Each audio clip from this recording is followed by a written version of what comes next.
I would think that the most Old Testament verse, core of the New Testament, would be to love the Lord your God with all your heart. Psalm 110 is maybe not the most, but it's pretty close. Psalm 110 will be in the Luke study today at the close of Luke 20. It is quoted 16 times in the New Testament. Maybe not the top, but quite close. 7 are in the Gospels, or usually Jesus quoting Psalm 110. Psalm 110 refers to two Lords. In the Old Testament, there are two Lords. Lord number 1 speaks to Lord number 2. And so there were two Lords in the Old Testament even. Jesus was still speaking in the temple. His enemies had been silenced, although they're still around listening. And I'm sure he did this in a way that bothered them, to quote a Psalm 110. Go down through the enemies. The Sadducees had already been silenced. They were the ones who didn't even believe in life after death, and they ran the temple.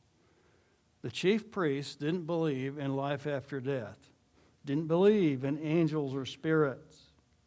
He shut them up. He used a simple tense where God said 600 years after their death, I am the God of Abraham, Isaac, and Jacob. He didn't say, I was their God 600 years ago when they were alive. I still am the God. The Sadducees would tell the Pharisees, we have to have it from Moses.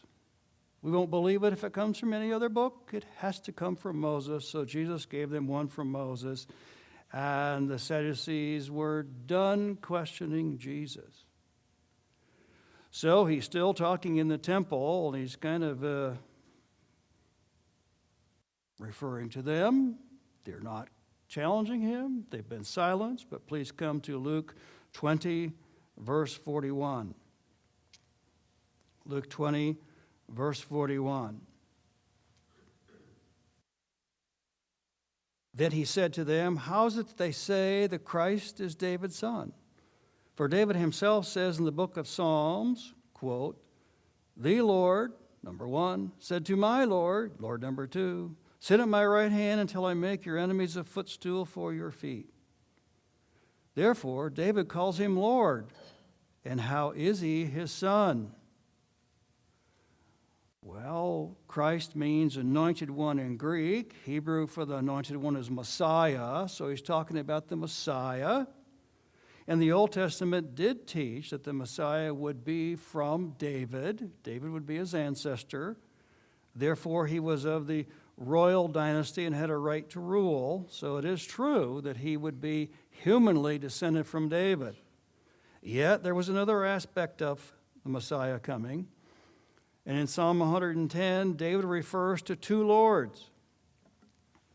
The Lord said to my Lord, there's two Lords, and he also said this second Lord would rule over everything, and that God would install him as the ruler of the universe. So Messiah did have to have Davidic ancestry, and yet the Messiah would be in another sense higher and more important, and it would be equal with the Lord, two gods. And so they're already silenced. They don't know what to say. So he adds this part, identifying himself. The Matthew parallel, Matthew 21:46, no one was able to answer him a word. The Mark parallel, a large crowd enjoyed listening to him. So he's got popular listeners. He's in the temple, probably in a lecture hall, in what we call Solomon's porch, covered with pillars, although there was lots of open areas where they will be able to see the temple. They could look around, because he's going to look around real shortly. The large crowds enjoyed him shutting up the Sadducees who didn't believe in life after death, and the scribes and grammarians who he's going to talk about just now. So he's looking at the scribes. He's already shut up the Sadducees who were the liberals. Now he's going to look at the scribes, not quite librarians, but I'll give a list of what the scribes did shortly. Let's go ahead and read verses 45 through the end of chapter 20. And while all the people were listening, including the enemies, he said to his disciples, "Beware of the scribes who like to walk around in long robes and love respectful greetings in the marketplaces and chief seats in the synagogues and places of honor at banquets, and who devour widows' houses for the appearance sake, offer long prayers. These will receive a greater condemnation." The translation scribe is correct. It goes back to the Greek word for grammar. So scribe, grammarians.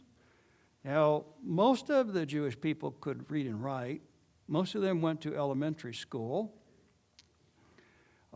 Way back when, the liberals would say no one knew how to read and write at that time, and now we have all these Roman letters from Britain writing their families back in Italy.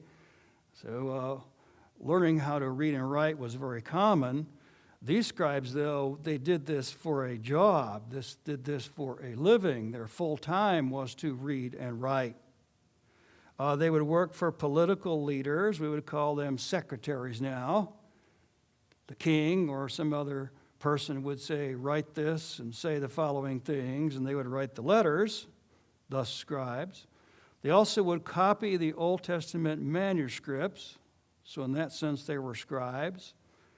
I don't remember how the Old Testament people did it, but in the Middle Ages, the monks would sometimes copy them one by one at a desk, while other times they would have somebody stand up in a lecture hall, and there would be a whole line of people copying. And they would read. They'd copy and make many copies of the Bible. So these scribes would write Old Testament manuscripts. They would write letters for the king. But what he's talking about here is that they were also in the courts. So sometimes it's translated scribe, sometimes it's translated lawyer, because the lawyers would write all these legal opinions based on the Old Testament. So in the Jewish courts, they would have to decide what is right and wrong based upon the Old Testament. So these scribes are always writing commentaries on the Old Testament. They liked the chief seats in the synagogue, and they liked the long robes, and they liked people to say hi to them in the marketplaces that recognized their face. But he's saying here they would cheat people in their, we would call them legal briefs today. In writing a legal brief, they would use the Old Testament, and they would put all kinds of trickery, twisting the Old Testament on what was right and wrong. And one of the things that annoyed Jesus the most was twisting the Old Testament to cheat the widows out of their houses, basically throw them in the streets. Haven't had that too often around here. There have been a time or two when they would call a bank president and say, "You're charging all these fees to a person who is a widow, and the church will pay the fees, but I think you should cancel them." And the local ones have, always have. So they would try not to throw people out of their houses. They would at least either let the church pay the fees, or they would just cancel the fees, which they've always done. But these people here that he's talking about, they're writers, including the Jewish law courts, and they would write up legal briefs. They would write up legal briefs to get people out of houses. Really evil. He's attacking all of his enemies here. He's attacked the liberal Sadducees that are chief priests. He's attacked the Pharisees who are business people. Jesus has attacked the scribes who were all writing. The Pharisees are in his attack here in the other Gospels. So we have reference here only to the scribes, but it's Pharisees and scribes in the other Gospels. The Pharisees, again, remember he went to the temple in Luke 18. "I thank you, I'm not like these other people. I fast twice a week, and I do all these rules that are not in the Bible. So in Jesus' full sermon, he's been talking a long time by the time we get to Luke 20. He's been talking all of Luke 19, all of Luke 20. We're going to go on here in Luke 21. And he has opposed all different kinds of his enemies. He's opposed the liberal Sadducees. He's opposed the business people, Pharisees. He's opposed the lawyers. They call them scribes. They write up the legal briefs to cheat people using the Old Testament. And earlier he opposed the political party, the Herodians, who didn't like the Romans, and they didn't want to pay any taxes. In other words, we're getting to the Passion Week in the study of Luke, and he already has made all of them mad. Everybody but the common people, everybody but the public, he has gone right down through them and made them all mad. And here he's talking about the scribes, and basically, unless the scribes trust in him as Savior, unless the scribes get forgiveness from Jesus, they will receive a greater condemnation. Now, the destiny, going to heaven or going to hell, is based upon whether we trust in Jesus or we don't. But in both ways, there's a greater reward and a greater condemnation. He told Pilate, "He that delivered me to you has the greater sin." So there are levels of sin and levels of righteousness, and destiny is determined by whether we believe in Jesus or don't believe in Jesus. But having that outcome, by faith or not belief, faith or no faith, the outcome will be greater reward or lesser reward, a greater punishment or lesser punishment. And he is warning these scribes that unless they ask for forgiveness, they were going to get a greater punishment for all of their cheating that they were doing. He's still in the lecture hall in Solomon's porch, and I would say they could, I'm kind of tending to go this way, depending on which way he was standing, but they could look over at the holy place. They could look over at the treasury boxes. They were, again, upside-down trumpets. They look like the charity boxes where you put a coin in and they roll and they go down. And they call them trumpets because they look like upside-down tubas. And Jesus could stand there and lecture and criticize his enemies, but he could look over to the side and he could look at the temple boxes that are collecting money. So that's what happens. He's still in the lecture hall as we come to Luke 21. He's looking out. Now let's see what he sees in Luke 21, 1 through 4. And he looked up and saw the rich putting their gifts into the treasury. And he saw a poor widow putting in 2 small copper coins. And he just talked about widows, had he not? Verse 3, and he said, "Truly I say to you, this poor widow put in more than all of them.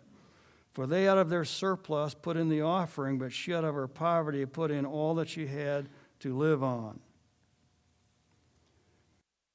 Well, the Pharisees had that attitude, and it happened in Europe. It happened in America too. The attitude is, whom the Lord loves, he makes rich. And the attitude, without any other consideration, is if a person had a lot of money, it must have pleased God, and they must have got it for that reason. Whom the Lord loves, he makes rich. They also flipped it. And so looking at the poor widow, the common Pharisee attitude was if a person doesn't have very much, they must have done something wrong. So we'll have to fix that. Now, God says he'll meet all our needs. Seek ye first the kingdom of God and his righteousness, and all these things will be added to you. In the context, the things are clothing and food. He'll take care of all your needs. He takes care of the birds, takes care of the flowers. So it is true that God takes care of all needs. Beyond riches, we can have godly people become rich and evil people become rich. And we can have evil people that are poor, and we can have good people that are poor. It can be either way. My way of trying to say it is more must be known than income. So more has to be known than income. He doesn't say anything about the rich people putting gifts in the treasury here in verse 1. Maybe they were okay. That was not his point, but maybe the rich people that he saw at that time were okay. They were, however, giving of their abundance. They weren't giving up hardly anything in order to give something. So, rich could be evil, but could be godly. Poor could be evil, but could be godly. More must be known. And Jesus knew it. He knew her heart. He knew that she was giving of things that she needed. She had to give up something in order to give. And that was his main evaluation. Not so much amount, but something had to be given up in order to give. So he gives her very high marks and feels very good about it. So I think that's kind of the way we ought to evaluate self. I think it's best not to think about other people in giving. And I do what I can to let Doug handle all the money around here. But Jesus is saying this person gave up in order to give, and she would receive a greater reward. The rich people, he makes no comment on their giving, but he has talked about the scribes. And the scribes had all kinds of money by being dishonest, and he has talked about them. Now, in the next section that's very, very long, Jesus talks about the destruction of the temple. And I would like to stress that there will be the destruction of the temple in the end times, just before the second coming. If we look ahead in Luke 21, we get the second coming, and mine is capitalized in verse 27. He's quoting the Son of Man coming in the clouds because he's quoting Daniel. So it is talking about the second coming, and I would say that this text, Luke 21, does refer to a future temple that will be rebuilt, and it will be destroyed when Jesus comes. That's why we read this very odd scripture reading today about the Antichrist sitting in this future temple, demanding worship. And when Jesus comes back, he will destroy this future temple. That's not the one that they were looking at right then when they were looking at the stones. So we'll read about the stones in a minute, but let me review about the temples. In Moses' time, there was no temple. In Moses' time, it's what we would call a tent. They would call it a tabernacle, a very big tent. And we can picture the tabernacle. That's Moses' time. Solomon built temple number 1. That's temple number 1. Temple number 1 was destroyed by the Babylonians long before Jesus. So Moses had a tent. Solomon built temple number 1. The Babylonians destroyed temple number 1. After the 70-year exile, they came back. If I can say Zerubbabel, I think we'll remember that. But Ezra and Nehemiah, they came back after the 70 years exile. They built temple number 2. So Solomon, temple number 1. Let's call it Ezra and Nehemiah, temple number 2. Now, that was the one still standing when Jesus was there. True, Herod remodeled it. Herod added great artistic features to it. Herod made it look better, but it was still considered temple number 2. So temple number 2 was the one they were looking at, and it was destroyed by the Romans in AD 70. They ripped it apart. And when he says not one stone upon another, they took all the buildings on the platform, they threw it all away. All was tumbled over, all was pushed over, all was dropped on the ground. There still is the platform there, But when they look at the Wailing Wall today, that's what it is. It's the platform. Up on top where all the buildings were, not one stone upon another, it was thrown off. So temple number 1 was Solomon's temple. It was destroyed by the Babylonians. Temple number 2, let's call it the temple in Jesus' time. And it would be destroyed by the Romans. There is no temple number 3 yet. Sometime temple number 3 has to be rebuilt. It literally would cause a world war to rebuild it. You have to take the Dome of the Rock, scrape it off, and build a Jewish temple. It would cause World War III to rebuild it. But temple number 3 has to be rebuilt sometime. And it has to be rebuilt sometime before Jesus comes back, because in that tribulation period, the Antichrist will sit in temple number 3, and he will demand worship. So we've tried to review the temples. Solomon's temple, number 1. Ezra and Nehemiah's temple, call it number 2. Future temple, call it number 3. Not much about the church period in the Gospels. And Jesus kind of leaves the church period out of his discussion in here. And if you leave the church period out, then you have 2 temple destruction subjects right together. So if you leave the church period out, you've got temple destruction just after Jesus was here. You got temple destruction coming in the future. So there are some discussions where Jesus said in the future, I will build my church, but there's very little discussions of the church in the Gospels, and there's no discussion of the church period here. And so if you take the church period out, you have the temple being destroyed right after Jesus, called the Apostles' time. And then you have the temple being re-destroyed again with Antichrist sitting in it. Taking church out, they're kind of subject-wise, side by side, or we could say back to back. Now, in looking at Luke 21, I knew we would not have time today to talk about the end-time destruction of the rebuilt temple, or temple number 3.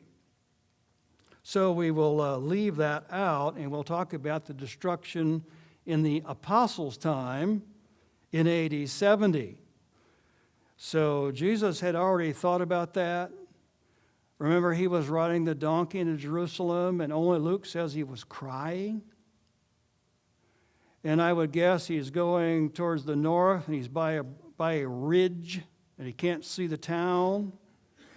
Then when he turns to his left and he looks at the town, then it says he started to cry. This is Luke 19. And he started to cry because he said that they will level the place. They did not recognize the day of his coming. They did not recognize who he really is on Palm Sunday, but they may not have recognized the very end of Daniel's 69 weeks of prophecy. They did not recognize the day the king would come, and he was crying that the temple would be leveled. And it would be leveled right in the apostolic times. End times also, we got Bible verses on that. It'll be rebuilt, and Antichrist will sit in it, and it'll be leveled then. That's more next time, but it was leveled right in the apostolic times. The stones that they were literally looking at then, verses 5 through 7, those stones will be destroyed. Let's go ahead and read verses 5 through 7. And while some were talking about the temple, that it was adorned with beautiful stones and votive gifts, he says, as for these things you are looking at, the days will come in which there will not be left one stone upon another, which will not be torn down. They questioned him, saying, Teacher, when therefore will these things happen? And what will be the sign when these things are about to take place? So he's lecturing in the temple. He's in a lecture hall. He could just look over and see the treasury boxes, the treasury trumpets. Lecturing on the temple, they could see it. It was white. The stones were all white. great big golden grapevine and white stones and beautiful decorated doors. And Jesus says, not one stone will be left upon another. Where and how will this happen? Well, most of this refer to the end time destruction. Most of these words refer to then. And the temple will be rebuilt. Antichrist will demand worship.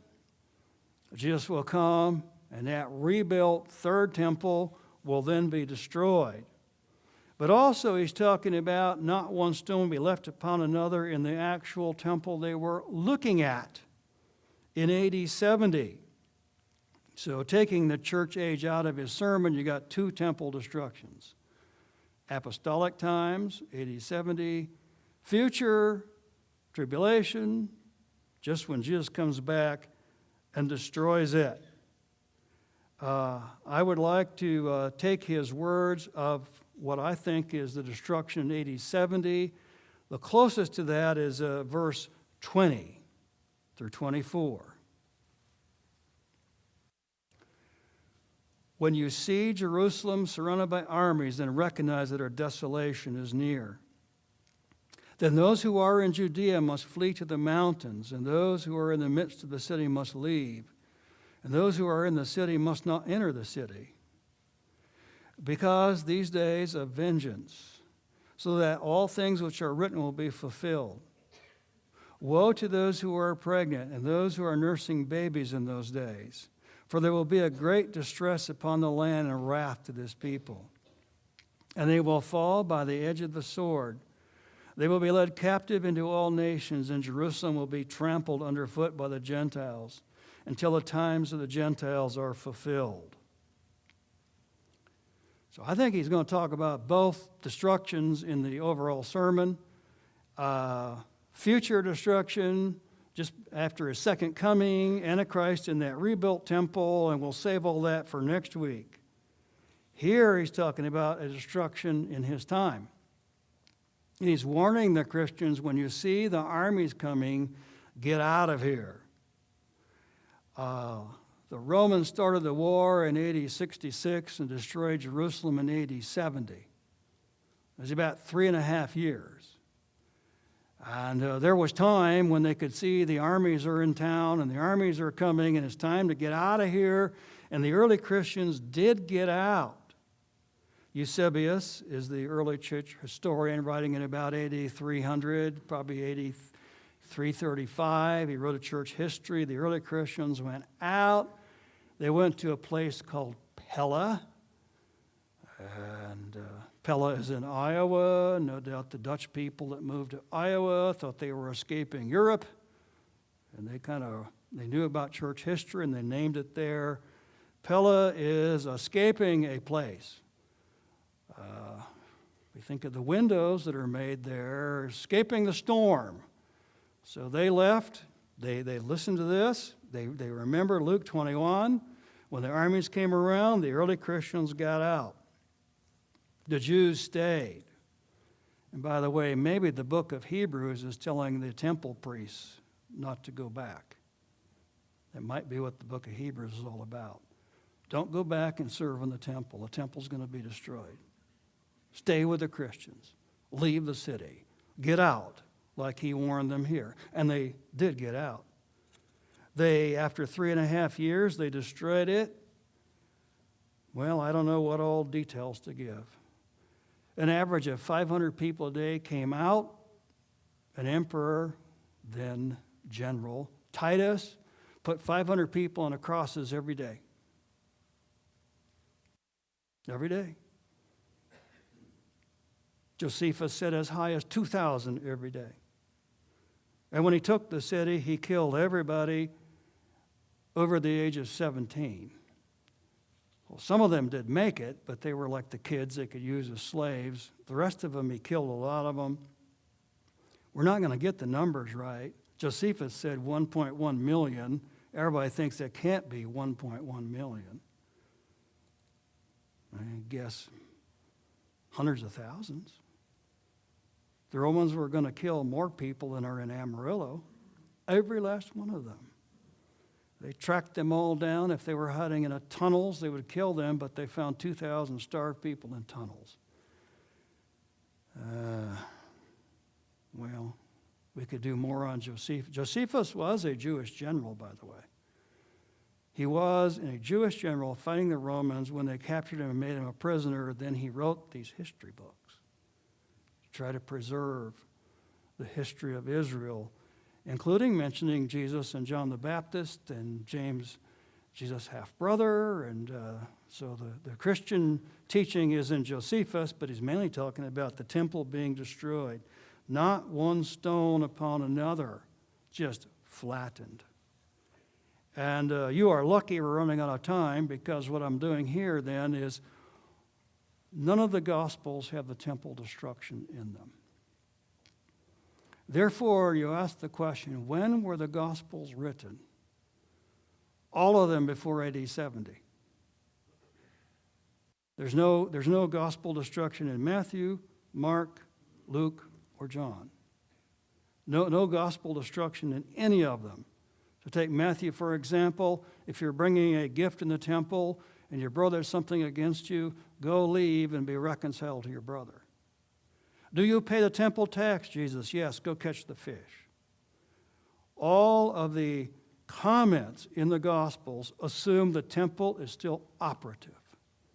Therefore, the best date for all the Gospels is before the destruction of the temple. The best date for all the Gospels is early, within the times of the apostles, within the times of those who eyewitnessed Jesus. The liberals come along and say these were all written a long time after Jesus and no one remembered him anymore. There's no temple destruction in the Gospels. They were written early. Will the musicians please come?